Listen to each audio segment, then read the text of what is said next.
লালমনিরহাটের পাটগ্রাম উপজেলায় মির্জারকোট এলাকায় হাসানুল ইসলাম নামে এক অটোচালককে ব্যাটারি চুরির অপবাদ দিয়ে পিটিয়ে মেরে ফেলার অভিযোগ উঠেছে। গত 8ই নভেম্বর সোমবার এই ব্যাটারি চুরির অপবাদ দিয়ে হাসানুল ইসলামকে বেধড়ক মারপিট করা হয়। পরে তার স্ত্রী গিয়ে আকুতি মিনতি করে বাঁচিয়ে আনার পর better life hospital and diagnostic সেন্টারে কয়েকদিন চিকিৎসা নেওয়ার পর বাসায় এসে গতকাল শনিবার তার নিজ বাড়িতেই মারা যান তিনি।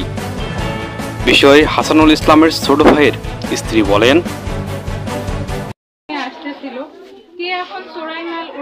আমার ভাসুর কিন্তু জানে না। পরে গাড়ি নিয়ে আসতেছে, গাড়িতে কিন্তু ব্যাটারি ছিল। মানুষ দেখার পর ভাবতেছে যে এটা নাকি চুরি, এই বলে ওনাকে চোর হিসেবে অনেক মানুষ এসে মারধর করছে। আমরা তো কেউ জানি না। ওনার হাতে 2 হাতে রশি দিয়ে বেঁধেছিল এবং 3-3টে লাঠি ভাঙছে। ওনার হাত ভেঙে গেছে, বাম হাত, এবং বুকে আঘাত করছে, মাথায় বাড়ি মারছে। নানানজন নানানভাবে মারধর করছে। ইতিমধ্যে আমার যা শুনছে, খবর শোনার পর আমার যা ছুটে গেছে। আমার যা যাওয়ার পর ওদের পা হাতে ধরছে, কিন্তু ওরা মানে না। আমার উল্টো আমার যাকে ওরা মারধর করছে। মারার পর ওরা নাকি থানাতে দিতে, থানায় সব ফোন করছিল। পরে আমার যা বলছে, হাত জোর করে মিনতি করছে যে যা হবার তা তো হয়ে গেছে, এবারের মতো আর ক্ষমা করে দিন, আমি আমার স্বামীকে বোঝাবো। কিন্তু তারপরে ওরা বাধা মানে, ওরা প্রচুরভাবে আঘাত করছে, এমনকি আমার যাকে সব মারধর করছে। কারা এই মারধর করছে? ওরা ওদের নাম নাকি ইউসুফ, কাদের, ওই যে বাসার মালিকের নাম ইউসুফ, ইউনুস, কাদের, এবং ওনার আরো অনেক আর কি জনগণ নিয়ে আর কি মারধর করছে। ওনার কর্মচারী ছিল আরো, যে বাসায় আর কি বেড়ারিটি আর কি, ওই বাসার নাম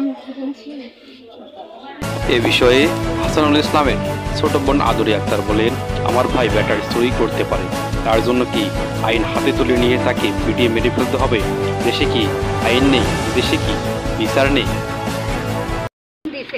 সরকার কিন্তু কখনো বলে নাই যে তোমরা নিজের হাতে আইন তুলে নাও। আমি চাই আমার ভাই, আমি ধরলাম যে আমার ভাইকে কেউ ফাঁসাইছে, আর এটাও বুঝলাম যে আমার ভাই নিজে চুরি করছে। ঠিক আছে, নিজে চুরি করছে, কিন্তু আমার কথা হচ্ছে সরকার কিন্তু কাউকে বলে নাই যে তোমরা নিজের আইন নিজে করো, নিজের বিচার নিজে করো। এটা তো বলেনি সরকার।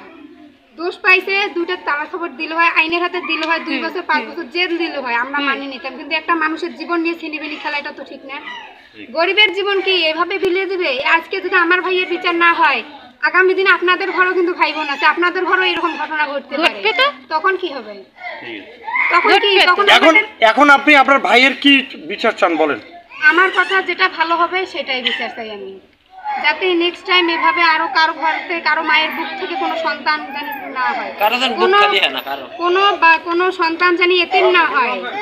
Azizul Islam, desk report, news প্রতিভা, লালমনিরহাট।